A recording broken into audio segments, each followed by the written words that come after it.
the bad guys steal data, why is the cyber market so oriented around network-based security?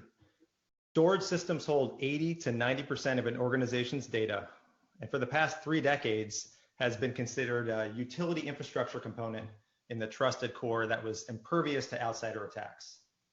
Well, with 11 billion in ransomware damages in 2019 alone, that's no longer the case. Legacy storage systems are a treasure trove for hackers. To protect data in the modern age, we need a new perspective, one that starts where the data lives and not where it leaves the network. There needs to be a paradigm shift in how organizations store, manage, and protect their most valuable assets. I'm Eric Bednash, and I'm the CEO and co-founder of RackTop Systems. The topic of this discussion is why data storage must be part of the security conversation. And I'm honored to have an esteemed panel of cyber security and data experts to join me, and let me introduce them now. A pioneer of the cyber industry, he was the co-founder and former CEO of Tenable Network Security. Currently, he is the president of Gula Tech Adventures and has funded numerous cyber startups, nonprofits, and projects. A mentor and friend, Ron Gula. Hey, Eric, glad to be here. Sorry we're not celebrating Racktoberfest in person with fine liquids from Munich, Germany. I know, I miss it this year. He's a key cyber and he's held key cyber and technology positions within the financial services industry, including BNY Mellon, JP Morgan Chase, State Street, Goldman, and Prudential. He's currently the head of enterprise security and the chief information security officer at T. Rowe Price, Mr. Tom Quinn. Tom. Thanks again very much for inviting me. I think this is a terrific conversation to have and important topics to be informed upon. So thank you. Thank you. He served as the CTO at Netgear and was the founder and CEO of Leaf Networks. Today, he is the founder and CEO of security startup SecureCircle. He has a PhD from Northeastern, a fellow entrepreneur and storage and data security kindred spirit, Jeff Capone. Jeff. Hi, Eric. Thanks for having me here. And I look forward to the discussion, and I'm hoping I hear a song at the end on the guitar in the back. Oh, that's fake. We're gonna have a closing song? Oh, that's not even real? No, it's real. Oh, damn it. Oh, it is real. All right. We may run out of time. I don't know. We'll see. I have a cyber song I've been working on. It's not that good though. Gentlemen, thanks for being here. This is really an impressive group. There's a lot of cyber brain power here, and I think this is a very important topic and important conversation to have, specifically around data security. Because it's the core of it's the biggest asset in our organization is our data. So I think I want to start this conversation out by first laying a foundation and what I like to call sort of the anatomy of a cyber event. And I think cyber education is something. Cybersecurity is complex, right? We know that everybody has different perspectives and views and on it. But I sort of want to level set here and sort of talk about, you have before, during, and after a cyber event. And, that seems pretty simple, but there are certain segments of the market that address each one. And so, before an event, obviously, it's how we're operating normally. We call that cyber hygiene. So that's kind of the cyber hygiene area. And then during, something bad is happening, it's detection and defense. And then after, we talk about remediation and recovery. And in my mind, you're always in one of these states. You're perpetually in sort of this state. This is your anatomy, and it's all very important. And it's important to thinking about this problem holistically. So let me start with you, Ron, and let's talk about cyber hygiene. So really, what does that mean, and why is that important? So cyber hygiene is a concept that we've used in this industry to describe all the complexities needed to protect our data, protect our systems. If you look at how the internet was made to what we have now, we've had this technology explosion. And in many ways, the cybersecurity industry has been playing catch up to how to protect those kind of systems. And when, I'm trying to be pinned here because I think I'm supposed to be recording, sorry. Yeah, so when we have all these different systems, whether it's a database, an email server, or an iPhone, cyber hygiene is like all the things you have to do to keep it secure. And we've kind of dumbed down these concepts of confidentiality, integrity, and availability for average users. So it's an easy concept to understand, but it's hard to be really good at it. I mean, it's good because it kind of dovetails into personal hygiene. I shower, I wash my clothes, I comb my hair, I take care of my teeth. And we're supposed to make these parallels into cyberspace. Unfortunately, the average person really doesn't do that. They think that they have maybe a firewall, so their hygiene is good, or they've got a longer password, so they think it's good. It's really difficult to measure. And the future here is actually really kind of interesting, because the future is all about really good security. I mentioned confidentiality, integrity, and availability. That's kind of stuff you pile on to systems that are not secure from the ground up. But the future is made of different kind of components, if you will. Sunil Yu talks about the DIE framework, right? The distributed nature of well-designed systems, the ephemeral nature of that, where things don't last long, sort of like two-factor authentication, and then the fact that these things are just they're immutable, and you can't change them, you can't hack into them. So as the world moves more to this kind of design, purposeful stuff, the more we're going to move away from cyber hygiene. But right now, it's the best thing we have. Yeah. So one of the analogies I was going to make, because I mean, the point that Ron made is, one of the things that I think about is security has always been an afterthought for most people. It's not in the early days, especially when the internet was evolving, people just wanted to get the service offered or the product done, and security was always a bolt-on, an afterthought. And so back to your personal hygiene, it's like only taking a shower when you're actually going to go on a trip, or only going to take a shower when you're going to leave the house, kind of what we do today in the COVID world. But that's not what you need to do, right? I mean, hygiene has to be an integral part of of what you do on a day-to-day basis. If you only flush your teeth before you go to the dentist, you're not going to have a good visit with the dentist, right? You got to be flossing your teeth all year long, right? So anyway, I think that's a big part of why. It's hard to do that, right? I mean, it's hard. You picked flossing your teeth, which I think most people brush their teeth, but then it's like, that's the one extra thing, right? That is a little bit harder. And how does this play into sort of that next stage of active defense? So if you're not necessarily doing what's important, or what you need to be doing, then how are you able to handle, an event of when it's happening? And Tom, how would you, how do these two things sort of tie together? What things look like from a normal operating basis, and then what things look like when something bad is happening? Just to talk a little bit about hygiene, the one thing I find for, the phrase and putting cyber security in front of anything is people often look at it and say, it must not be me. It must be that group called the cyber team or the security team. And, I think one of, that I think is just something I think about, right? It really, cybersecurity is a business imperative, and making sure that people realize, right, that's all hands on deck is required. But to your point, if you're not practicing good hygiene, the only capability you have is to respond and react. And I think there's many companies that's what they do. They're very good at responding and reacting. And there's two sides to that, right? One is the technical aspects of responding and reacting, and whether that's shutting down a firewall, or maybe closing down your email system, or shutting off computers off of your network, right? All those things are reactions. And then certainly response too, which is you may need to rebuild, you may need to get help to find out what was going on. But I think the other side of that is not technical, it's the business. And being able to respond and react by the business is often related to getting your legal and compliance teams together, your corporate communications teams together, your management committee or boards, and just as importantly, your clients.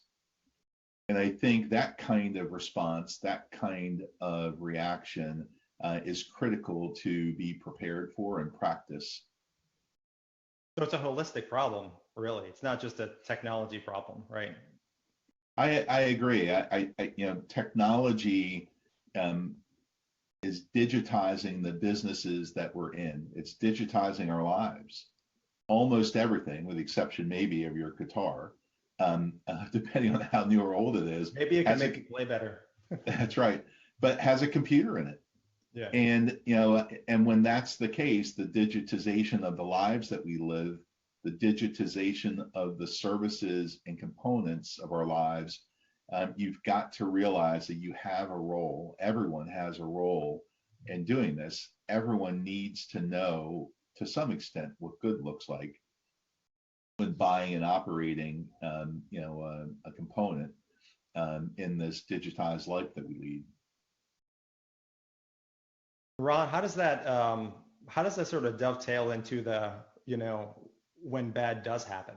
So, yeah, and it's only a matter of time, right? So nobody is sort of no one's going to escape some sort of an event from happening. So what happens when that does occur? Yeah, so it's an interesting problem. If you think about just, a single computer versus a network of like 100,000 computers, you can have different levels of hygiene, right? Let's just talk about compliance as a baseline. If you look at a framework like the NIST cybersecurity framework, it basically says know your assets.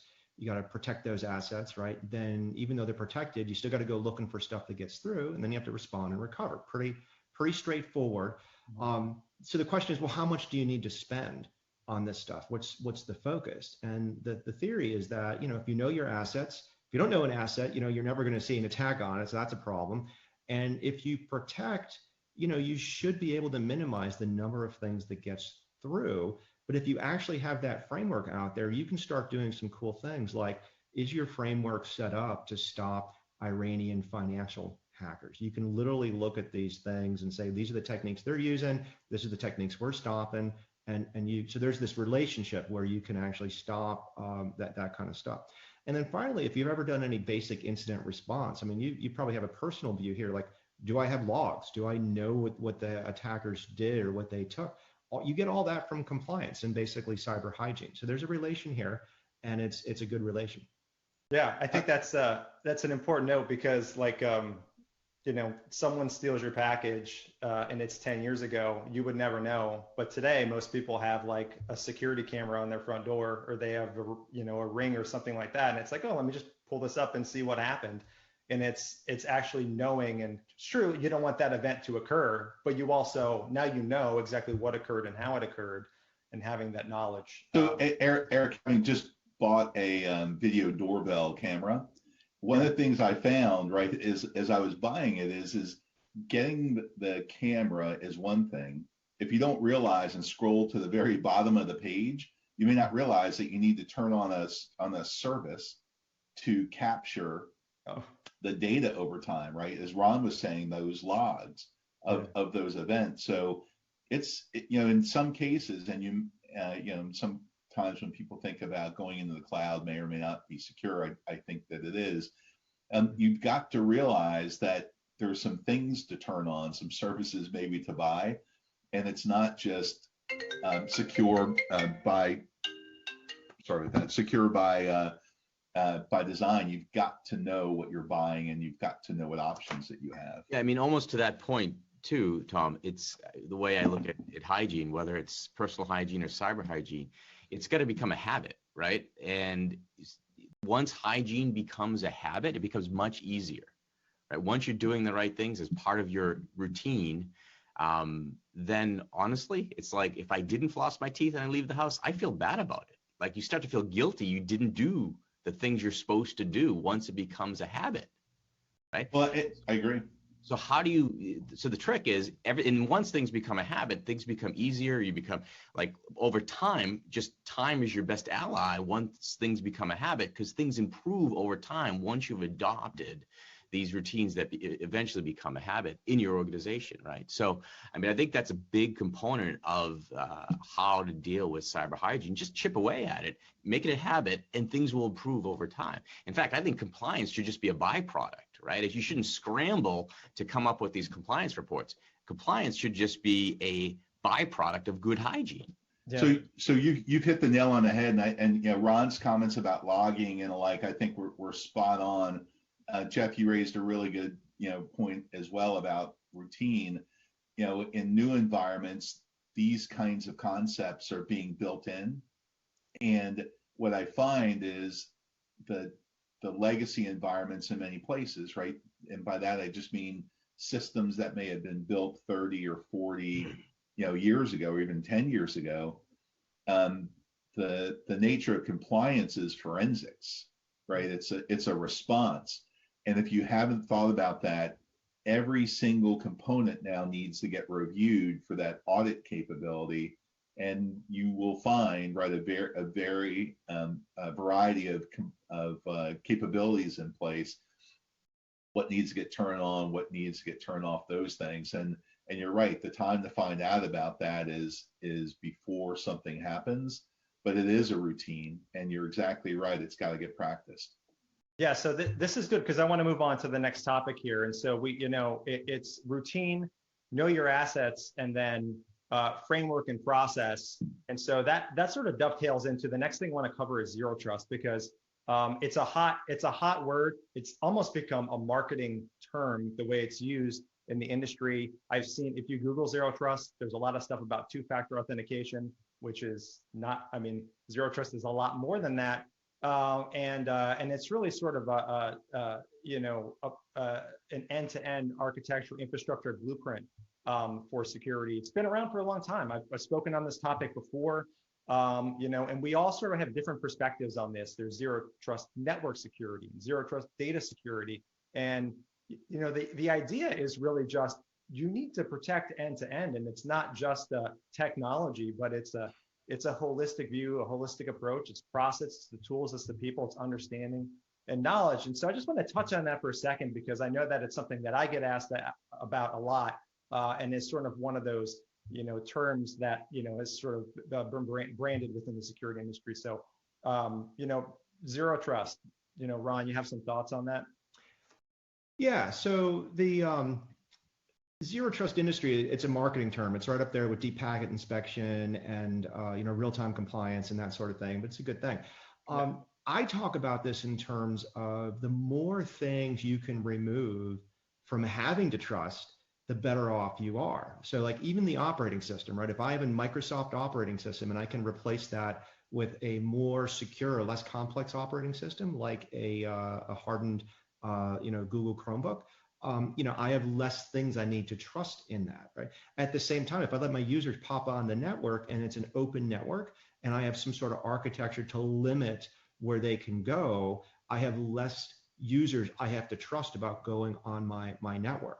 So inevitably, if you look at any of these zero trust companies, there's still some trust. What they're really doing is they're removing the things you have to trust.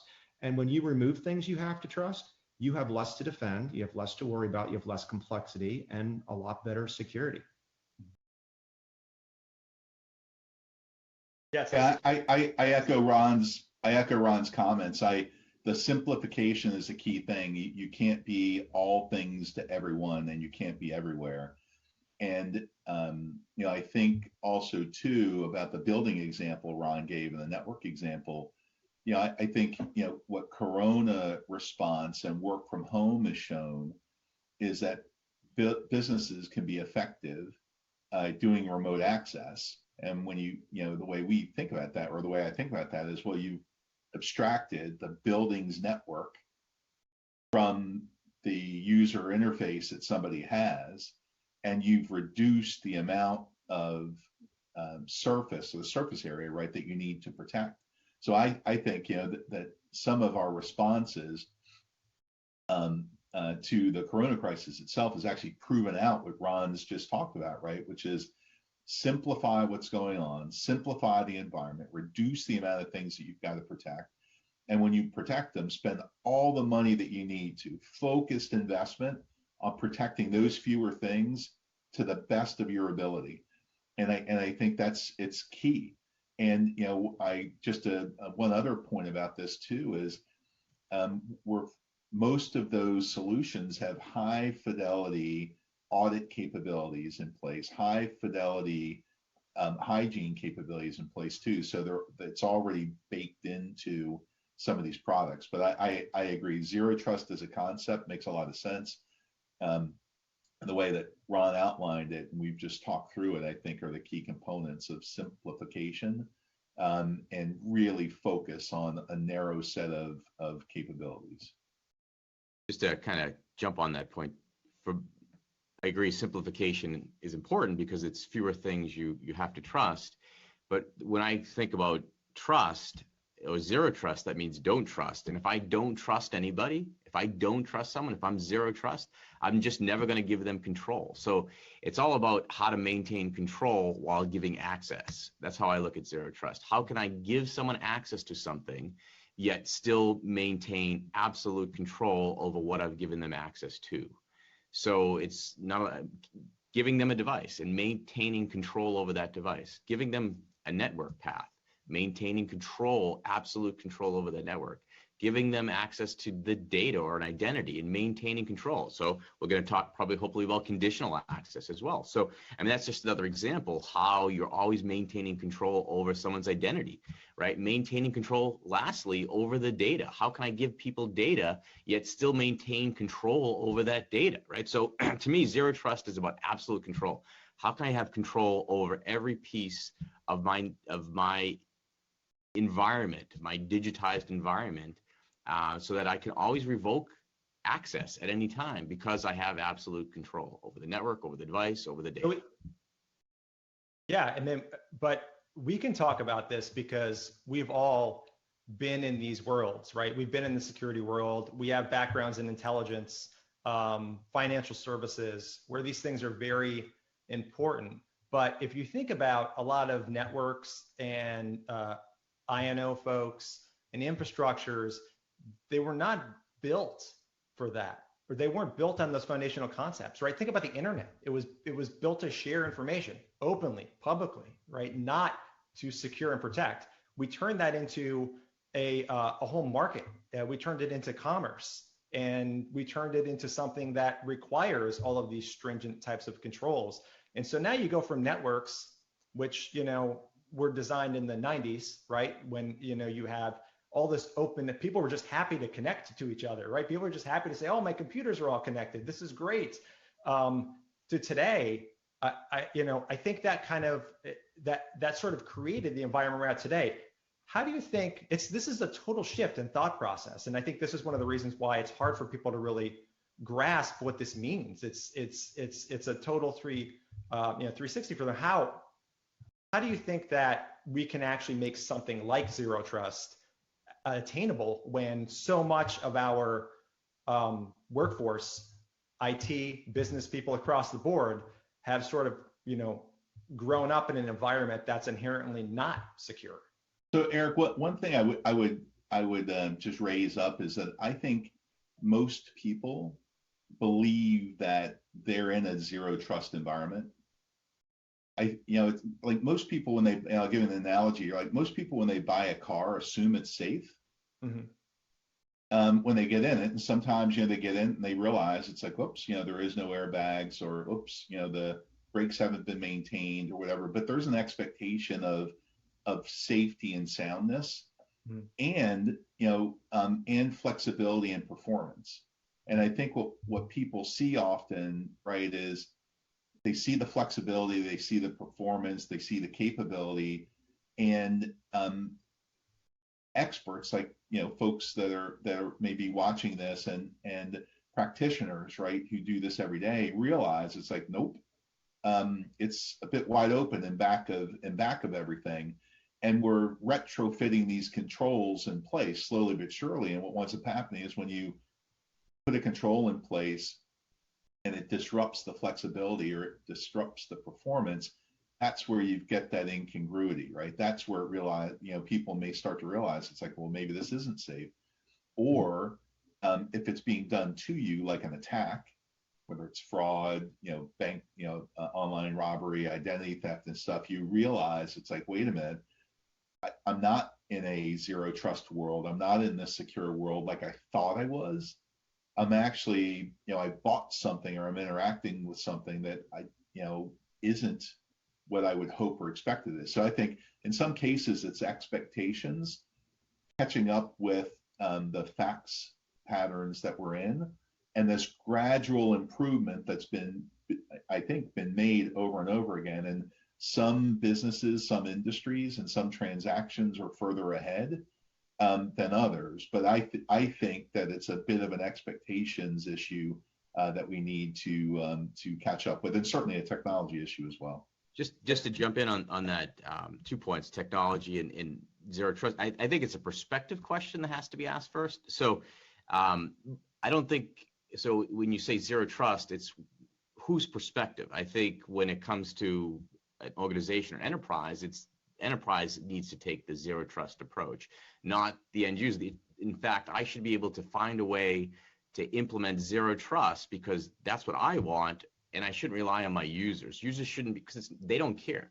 I'll give an example where they would care. If I could tell you, I can process your credit card information, I can process a credit card transaction for you, Eric, without getting your credit card number. You'd be like, that's great. I don't want to give you my credit card number to process it. If there was a way I could give you the ability to process a transaction without giving you my bank information, without giving you my credit card information. So I always maintain control over that, yet you get to transact with me. You'd be into that. You'd like that, right? Because that is zero trust from your perspective. So if somehow a merchant was saying, I could process transactions, sell you the same thing, but never have to take your credit card information, you'd probably be more apt to do that as an individual than go with a merchant that didn't offer that service. So, I mean, people have to want it, and you can't force it down their throat. And so you really got to think about selling zero trust to the person that wants it, not necessarily try to put it upon a burden upon the people that don't really have a desire to do it, right? So it's a perspective question. So who needs the zero trust, and then how do they do it so that the consumers of what they're using don't even have to know it's there, right? Like, literally, it should be in the background as far as they're concerned.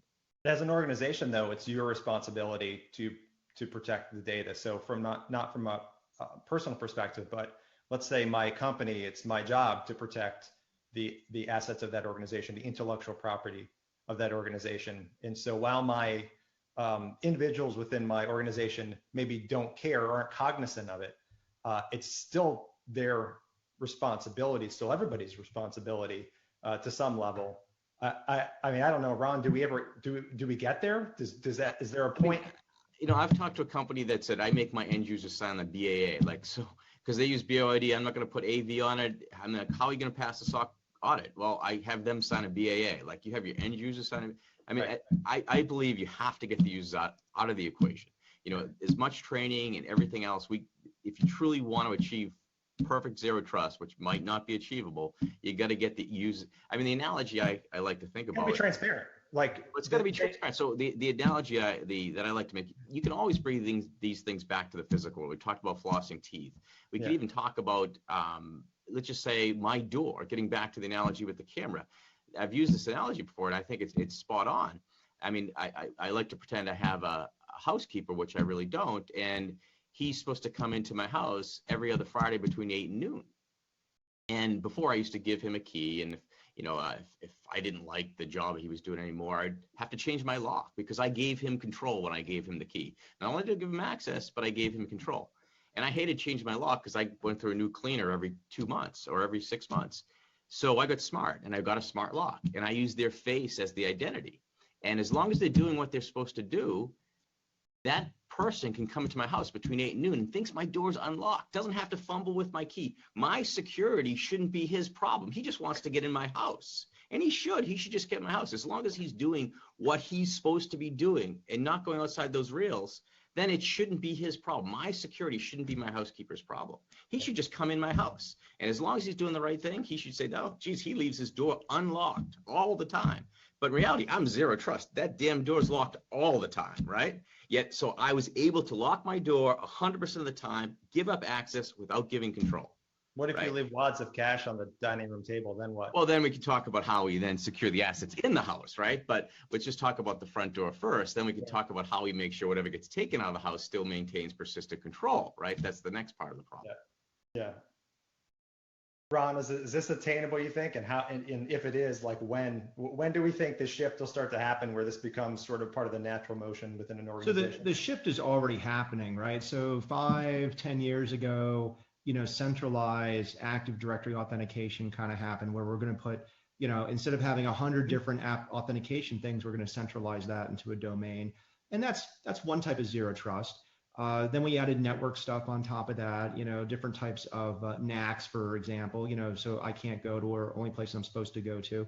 But now what we're really seeing is these concept of overlays. We're going to bring these third-party technologies in, and we're basically going to build on these untrusted networks. So if you look at, products like Unisys Stealth, if you look at maybe how CASBs work, like, Zscaler and Netscope go into the internet, those things are a combination of authentication, access control, cleaning the pipes, keeping the crypto on, and even products like RackTop and SecureCircle, right? And you're going to basically, in some ways you can deploy RackTop in front of your old storage and really get a lot of these properties of access control and encryption. And SecureCircle, I mean, the fact that I can drop, a SecureCircle agent on maybe an untrusted laptop, a partner's laptop, and control what they can encrypt and what they can't encrypt, I'm basically delivering zero trust in an untrusted manner. So it's here today. Yeah. And I think Ron, sorry, just to build on that, I think you're right. I think this is this whole ebb and flow of innovation. So, I think about this in a sports car analogy, anti-lock brakes first started in Formula One. And eventually they got down to high performance luxury cars. And eventually they got to the point where they were cost effective and ability to be produced ubiquitously. And then they get into every car. And I'm in agreement with you. I think there's a timing aspect of all of this. Some people will have the ability to adopt sooner, but eventually, right, this will go into the broader ecosystem of capabilities that people have to bear. So Tom, you and I have talked before about just kind of painting a digital picture of your business, and really, one of the core things that's important is data. We talk about zero trust and security, but again, the data is sort of one of the critical elements. One of the things that you said before, and I kind of stole this, is that, it's 10 p.m. Do you know where your data is?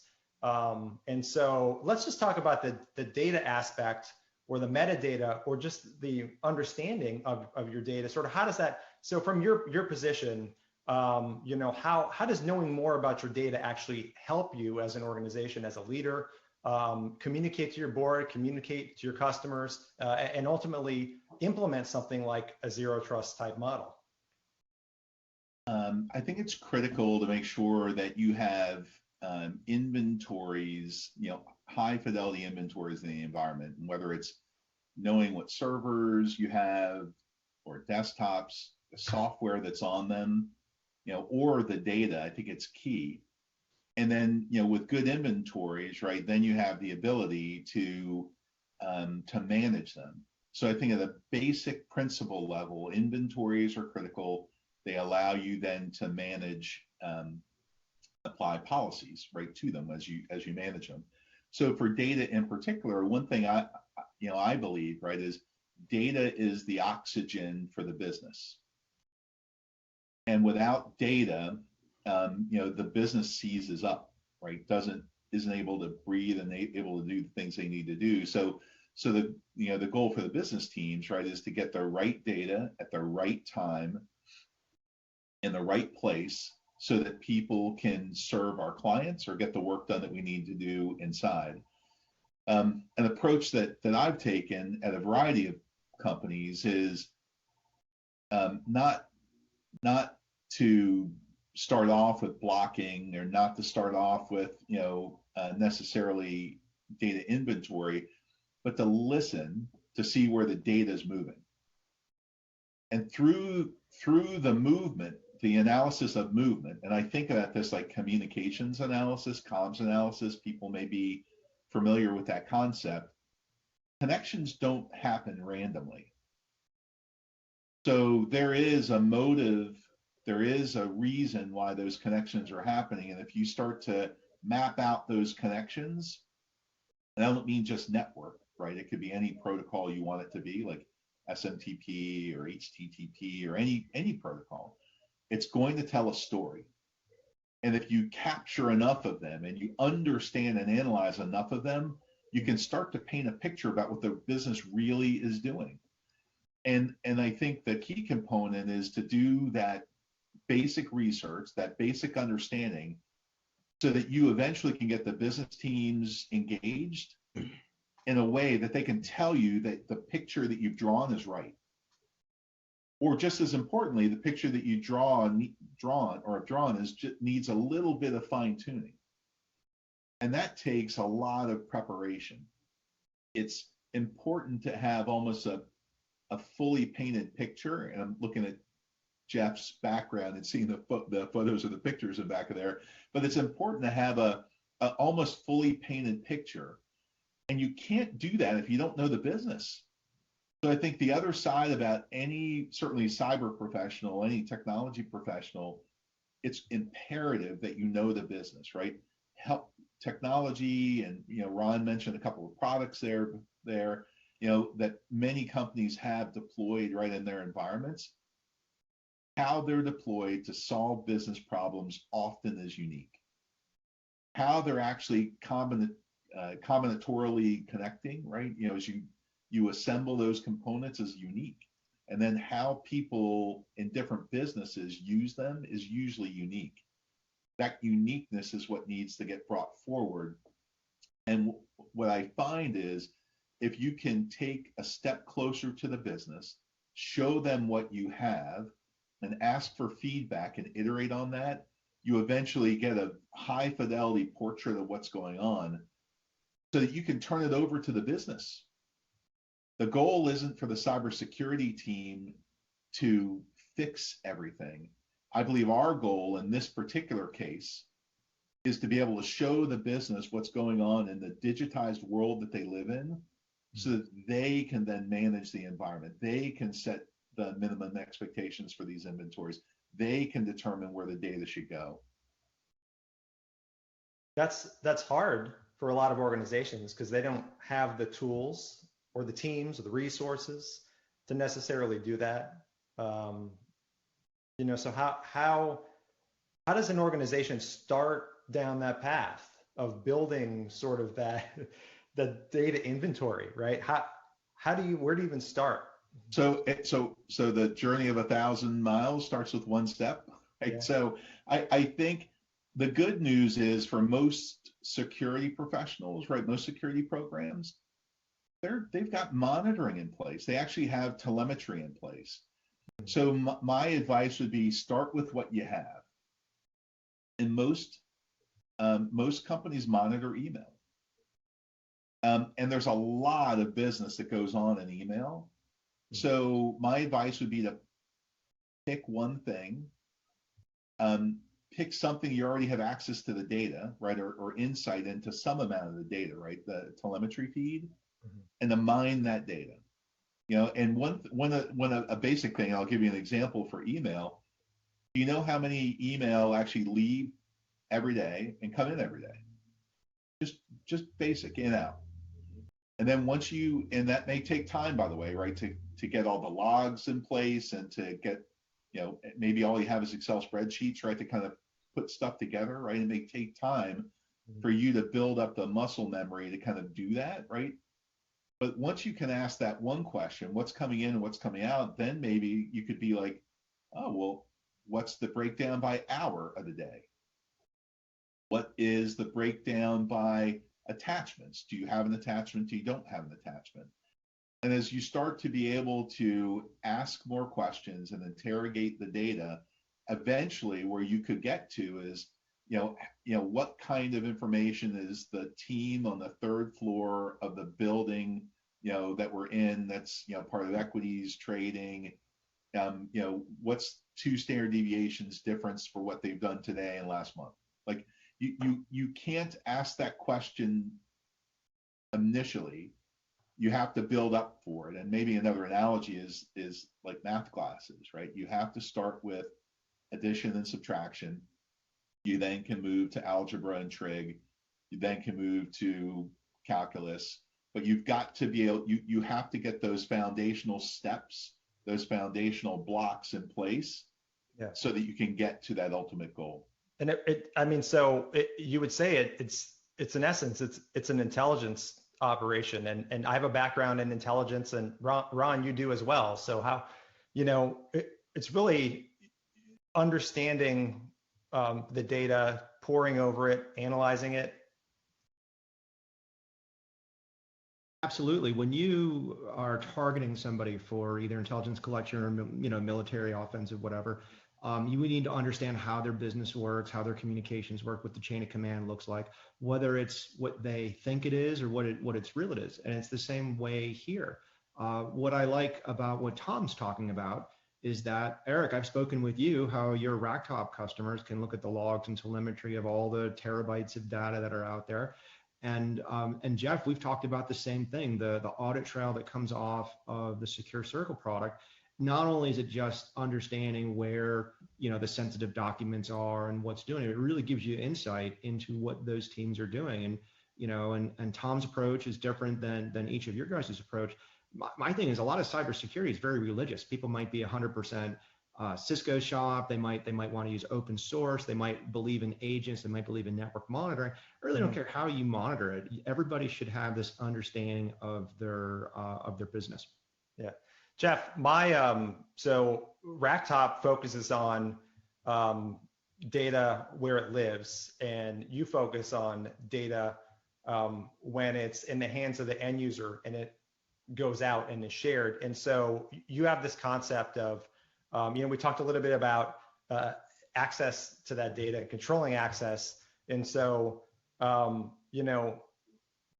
really talk a little bit about how that relates to sort of this understanding, knowing where your data is and what it's doing. How is that important when it actually gets into the hands of the end user and doesn't necessarily sit within the infrastructure? Sure. Yeah, no. So one of the things actually, Ron talked at the beginning of the session about Sunil Yu's framework. And one of the things he talks about in that framework is separating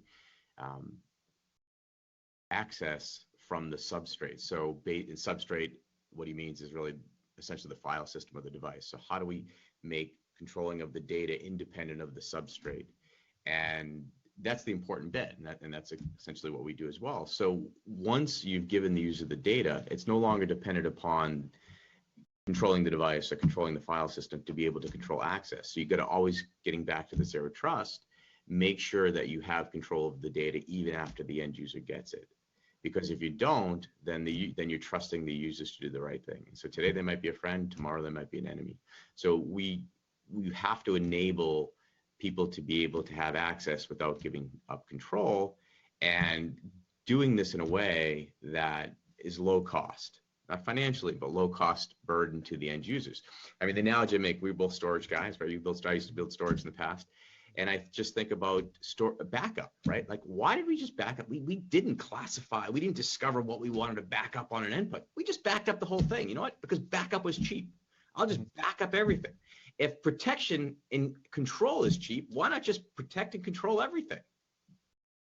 When I say cheap, I mean cheap in the sense of impacting the user experience. If there was no cost to the end user, just like backing up, there's no cost to the end user, just back up everything, just protect everything. And when I say protect, I really mean control, right? Yeah. So just control everything. So that's. Yeah.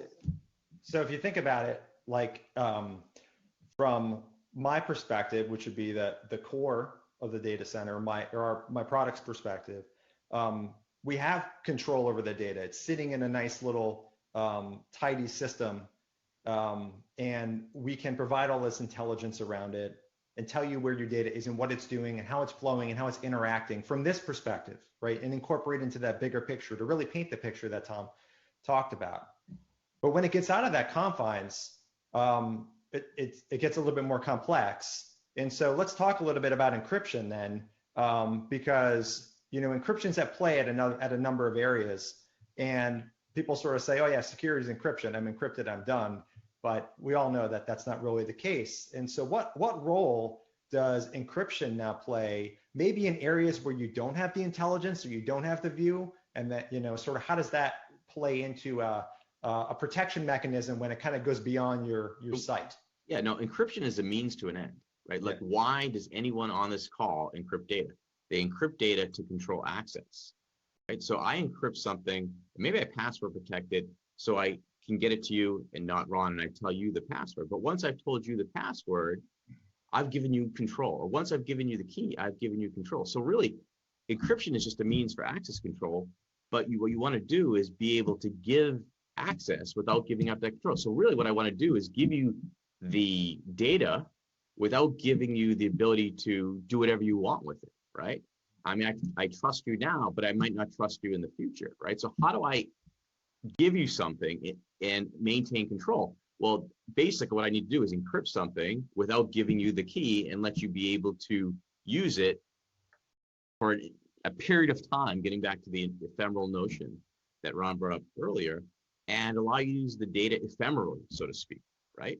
And so that's what really you need to do. So encryption to me is completely useless unless you're using it in a way to deliver a result that you want, right?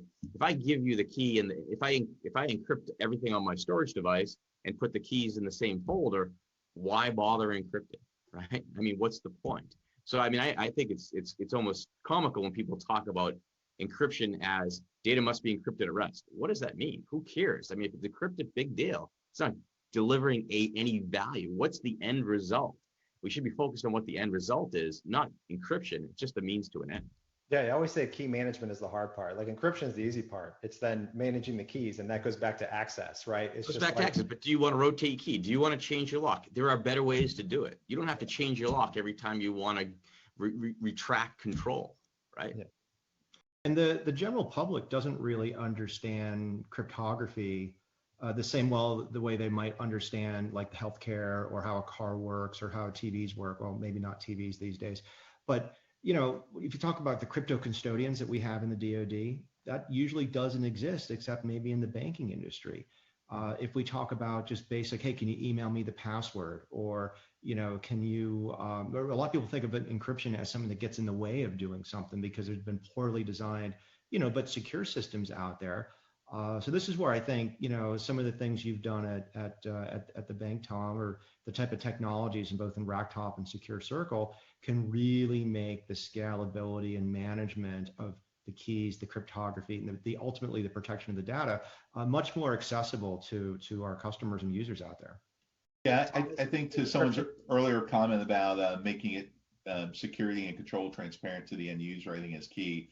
You know, you know, older early adoption of cryptographic systems was very human intensive, and you know, I think that to me is probably the one of the contributors for some of the concerns around key management and the like. There's very modern key management capabilities, you know, that makes the lifecycle management better. And I'll give it one example is Microsoft Certificate Authority Server. It is so seamlessly integrated into Active Directory, and as long as you play by that protocol rules, you really set it and forget it. You need to protect. Don't get me wrong, you got to protect Active Directory. You know, to our earlier discussion around simplification and then really protecting a component very well. You still need to protect Active Directory, but the key management burden has really been reduced in that, and there are other products in there too, you know, for sure. But you know, I wanted to talk a little bit about policy vocabulary, if I could. Mm-hmm. And Jeff's earlier comment was, or earlier example, I thought was very helpful about making it a little, you know, making security not a burden to people who are authorized to do work. You know, and then we talked about how that would allow somebody to come in and, you know, as soon as you wanted to get another person to do the work that you wanted to at your place, right, you could swap that out. But what about the, you know, cash on the table? I think the thing I find too, right, is sometimes, right, people have difficulty expressing a full policy description or vocabulary. So what Jeff really has is, I want an ability to let somebody into a space when I want them to be in the space. That's really the policy that Jeff has put in place. Now, he has a human policy, you know, construct that's enforced by a contract, a shake of the hand, dollars, I'll call the police if you do something wrong. I can always, but what that person does in the house or right in that space, there's no policy construct there at all. I mean, you could monitor, maybe you've got a camera, right, for that. But I think some cases, and sorry, I don't want to go too far astray, but I think about this for encryption. It's the same kind of policy construct that Jeff had talked about before. It's either open and available or it's closed and not. Often you want nuance to that policy, but it's still very hard to have a very nuanced set of control policies in place, business policies to enforce. And I think that also gets into a dialogue with the business teams, which is you may want a very complicated set of things or a set of things that a human would understand, like, hey, by the way, clean my house, but don't take the cash off the table and please be honest and those kind of things.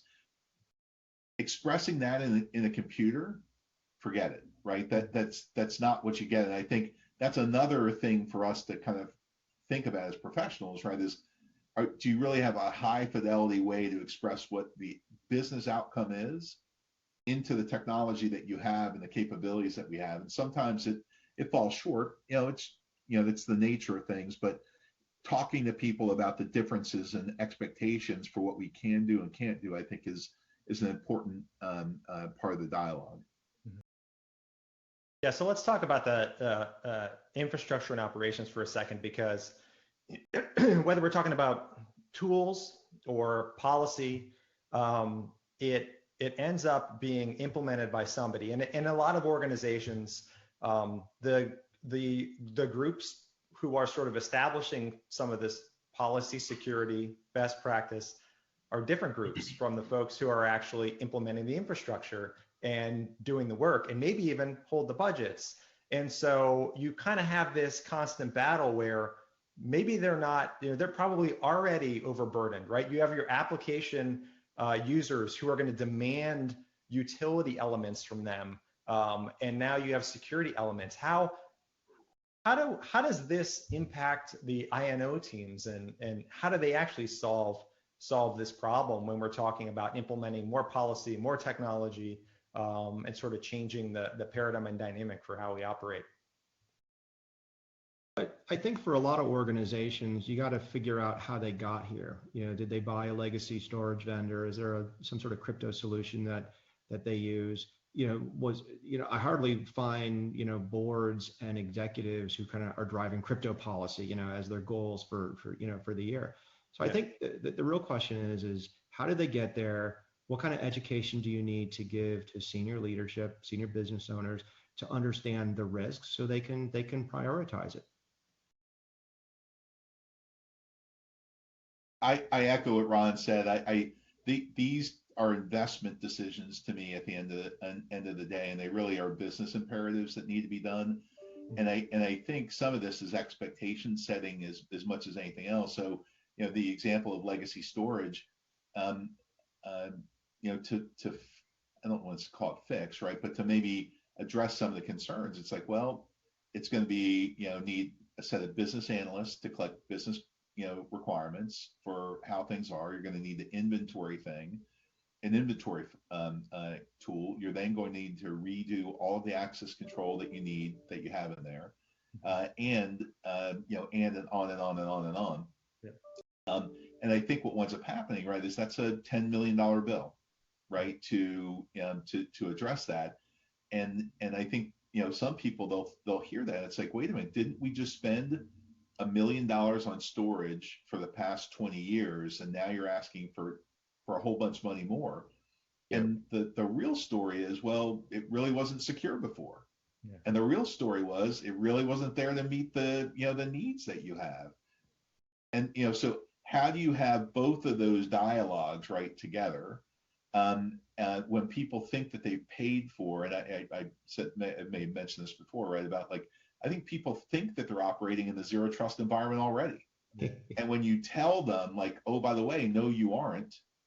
Here's the risk. This is what you need to do. If you really want to do what you're talking about, that's 20% of the tech budget solely dedicated to do this, to go fix it. And that's the surprise that you don't want to put into a board's lap. That's the surprise that you don't want to put into a management committee's lap. You need to make sure you have the ability to tell a story.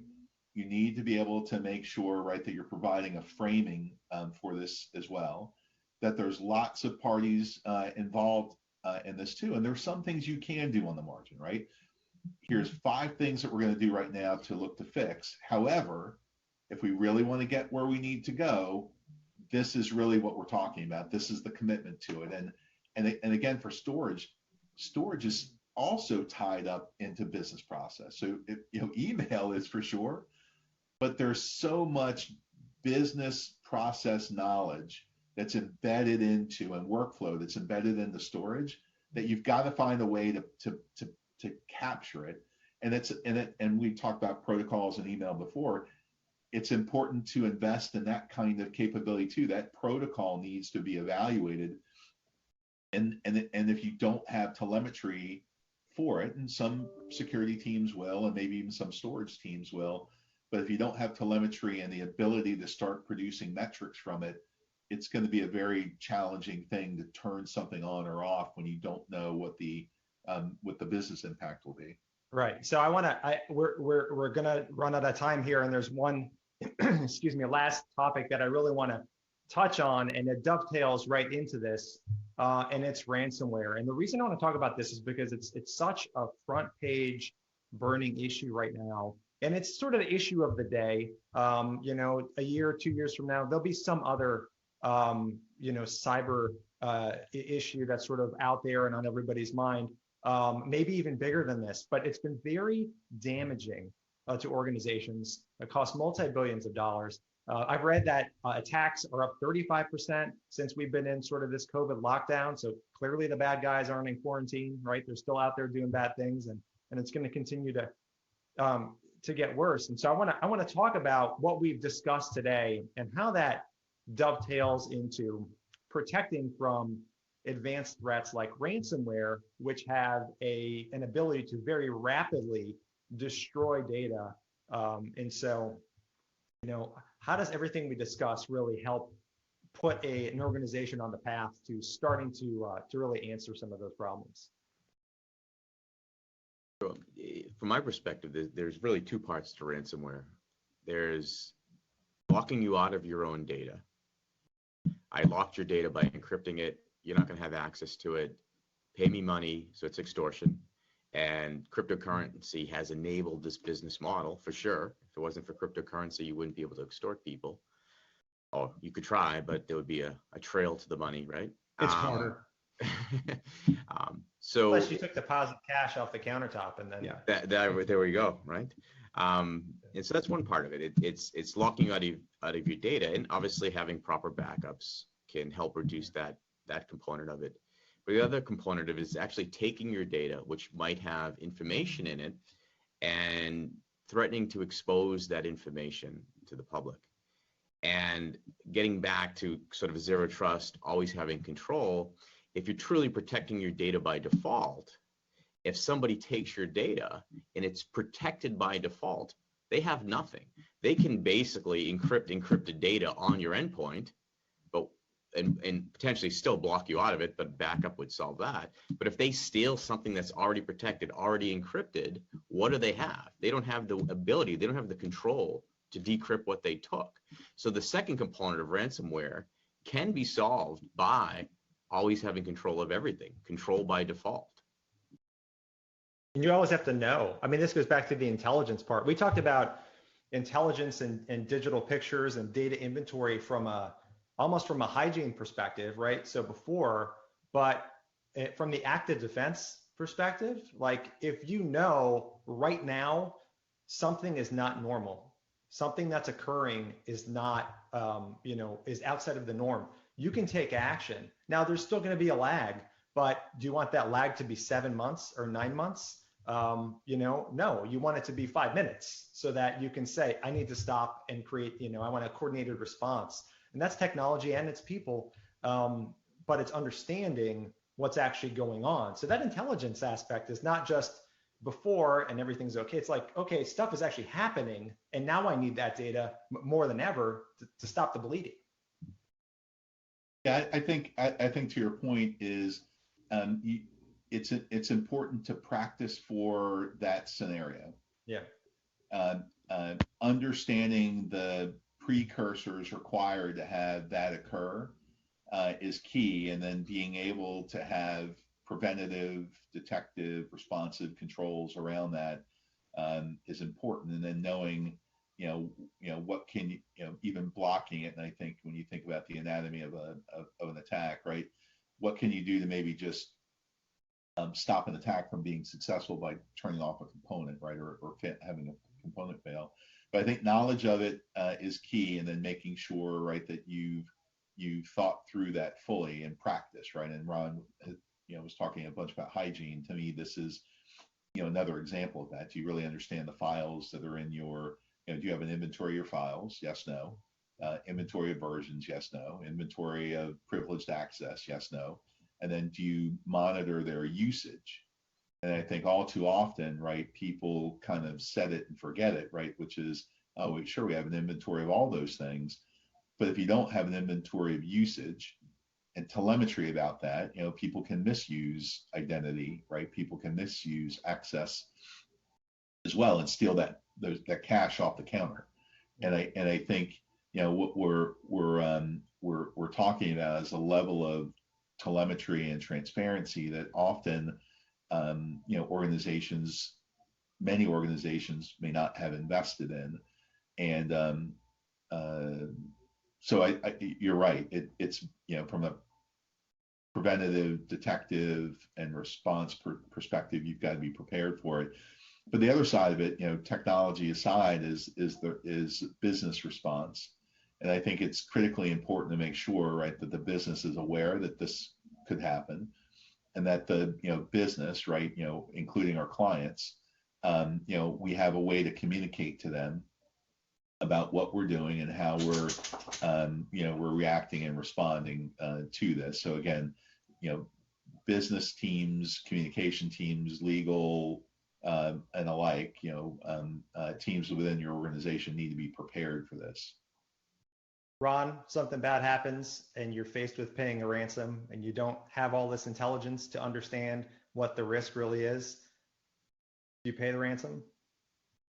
If my customers are suffering and I screwed up, yeah, absolutely. I got to get back operational, and I got to be transparent about that.